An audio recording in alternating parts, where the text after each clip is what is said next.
Assalamualaikum dan salam sejahtera. Anda bersama kami dalam program Bioskop Bernama. Seperti biasa bersama saya, Ana Zulkifli. Teruskan setia bersama kami. Dan sekiranya anda punya sebarang cadangan, pandangan ataupun luahan yang ingin anda lontarkan, anda boleh terus lontarkan kepada kami ke email bioskopbernama@gmail.com.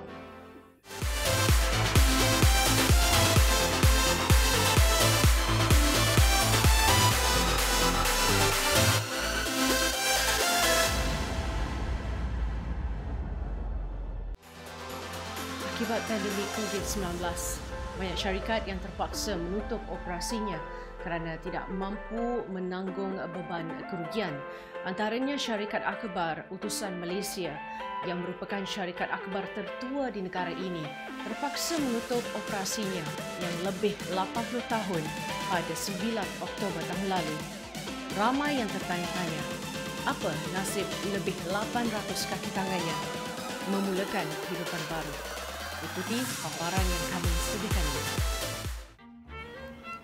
Bagi saya, utusan ni merupakan khazanah negara lah. Harapan saya mengharapkan utusan ni kembali. Saya tak kisahlah dari siapa pun yang memegang utusan ni. Saya harap jenama utusan dan Kosmo tu kekal.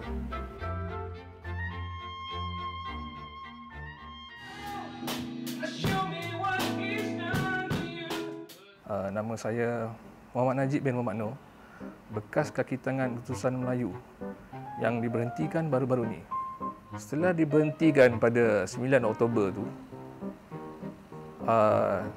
saya dan beberapa rakan yang lain yang bekerja hampir bertahun-tahun di utusan, agak kemurungan lah waktu tu.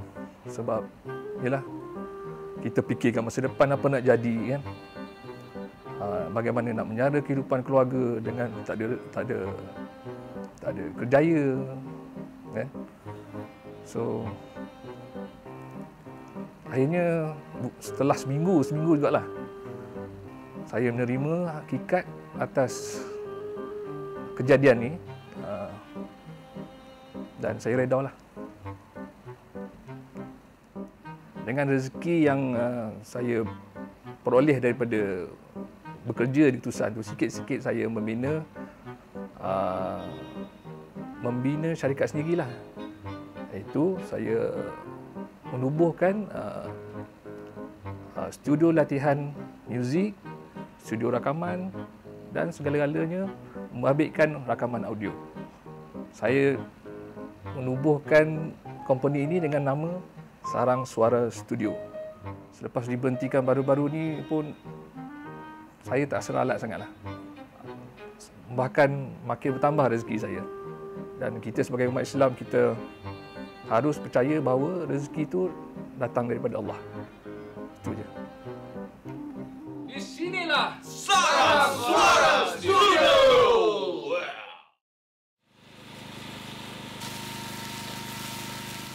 Saya Nur Azrin Muhammad Noor, atau lebih dikenali sebagai Bob Utusan, adalah bekas pekerja utusan Malaysia.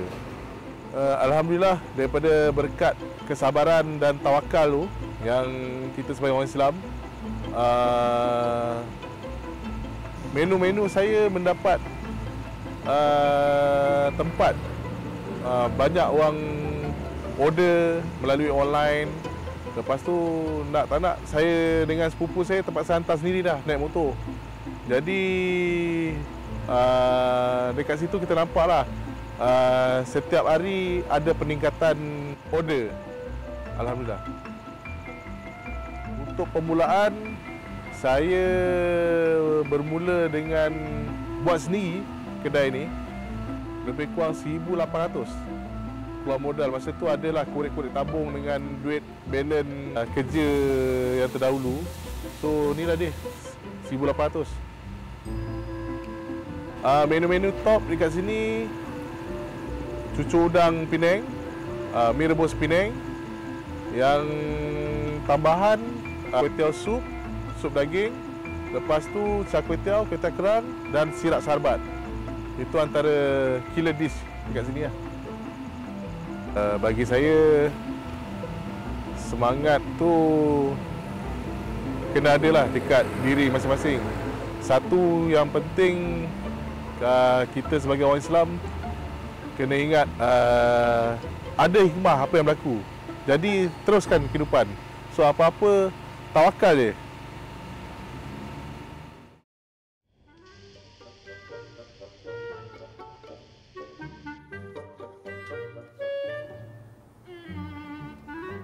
Nama saya Muhammad Zaki bin Amiruddin. Saya merupakan bekas kaki tangan utusan dan kini saya mula berjinak-jinak dengan sektor pertanian.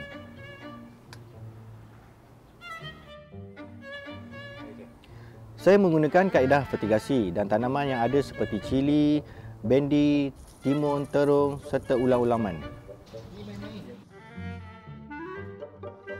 Walaupun tanaman yang saya usahakan ini berskala kecil, namun saya anggap ia sebagai satu titik permulaan untuk saya belajar untuk memahami tentang pertanian seperti masalah berkaitan kawalan penyakit, racun dan baja. InsyaAllah, ilmu itu akan saya gunakan bila saya pergi ke pertanian yang berskala besar nanti.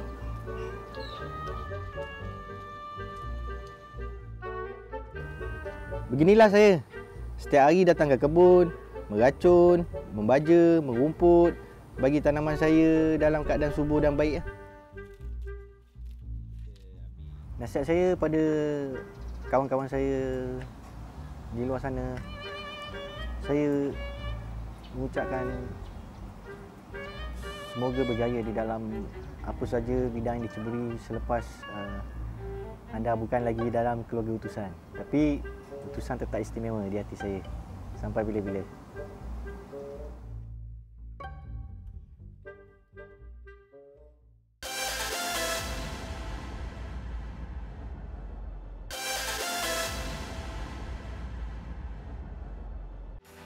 Sikap sambil lewa manusia dalam menjaga kebersihan sungai sejak sekian lama menyebabkan sisa pencemaran seperti sampah dan pembuangan sisa toksik kerap berlaku. Dan menyedari situasi pencemaran sungai yang tiada kesudahan dan kelangsungan habitat kelip-kelip di Kampung Kuantan, pemandu pelancong anak tempatan Mas Budi Abdul Malik memulakan inisiatif secara sendirian mengutip sisa sampah sarap di dalam sungai di kampungnya itu.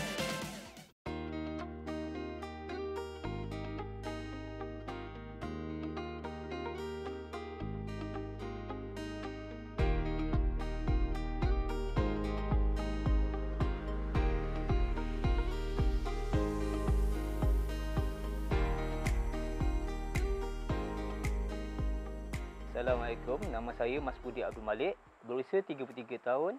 Saya merupakan penyelaras inspirasi kawah dan juga pemandu pelancong alam semula jadi. Bermulanya daripada 2013 mengutip sampah di Sungai Selangor. Lakukan sesuatu terhadap Sungai Selangor ini sebab sebelum ini tak ada orang Endah pun berkaitan dengan sampah. Inspirasi kawah ni mendidik adik-adik kecil di kalangan komuniti yang berusia 7 tahun hingga ke 17 tahun berkaitan dengan bakau, firefly dan Sungai Selangor lah. Kerja-kerja konservasi Sungai Selangor ni pada awalnya menggunakan duit sendiri. Biasanya satu bulan kita akan buat minima satu kali ataupun 2 kali dalam masa sebulan. Satu pagi bermula pukul 8 pagi kita akan briefing dari segi keselamatan dan cara untuk mengambil sampah sarap yang berada di Sungai Selangor. Pada situ kita akan bawa peserta menaiki sampan secara manual oleh pendayung kelip-kelip Kuantan. Kita akan menyusuri Sungai Selangor dengan mengutip sampah yang terdapat di kawasan pokok bakau. Apabila kita dah kutip, hasil kutipan tu kita akan timbang dan rekodkan data. Kita akan asingkan setiap kategori, contohnya botol mineral, kaca ataupun tin. Kita akan asingkan. Pada mulanya saya seorang, lepas tu ditemani oleh sahabat saya. Lepas tu kita libatkan juga di kalangan komuniti lah. Sebenarnya untuk memupuk kesedaran betapa pentingnya sungai ini dalam kalangan komuniti.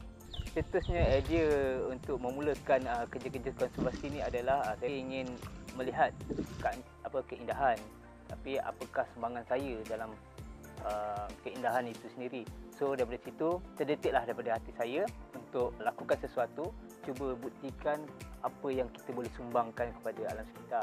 Kita bukan nak tunjuk baik, tapi dah mungkin tanggungjawab kita untuk menjaga alam sekitar. Sekarang ni pun sebab ada spesies kelip-kelip yang unik di dunia di sini. Di hilir Sungai Selangor ni terdapat lebih kurang 15 ke 20 kampung. Masalahnya sekarang ni adalah pengurusan sampah. Harapan saya jika pihak PBT ataupun Majlis Daerah Selangor sendiri memikirkan ataupun kerajaan negeri memikirkan sesuatu untuk pelaksanaan pengurusan sampah yang lebih berkesan, terutamanya di kampung tradisi lah, supaya sungai kita lebih terjamin dan bersih. Kepada generasi muda ataupun adik-adik semua, harapan abang, apa yang hasil usaha abang ini menjadi penyuntik semangat kepada adik-adik semua untuk bersama-sama kita menjaga alam sekitar. Tidak kira di mana saja, saya mengucapkan ribuan terima kasih atas kerjasama daripada Universiti Malaya dan Yayasan Atalega kerana tidak putus. Diharapkan anda semua terhibur dengan paparan yang kami sediakan untuk episod kali ini. Program Bioskop Bernama telah sampai ke penghujung rancangan, dan sekiranya anda mempunyai sebarang pandangan, idea atau apa sahaja yang ingin dilontarkan kepada kami, bolehlah email ke bioskopbernama@gmail.com. Semoga apa yang kami paparkan pada minggu ini dapat memberi idea, hujahan, luahan ataupun apa sahaja yang dapat memberi manfaat kepada anda. Saya Ana Zulkifli, signing out.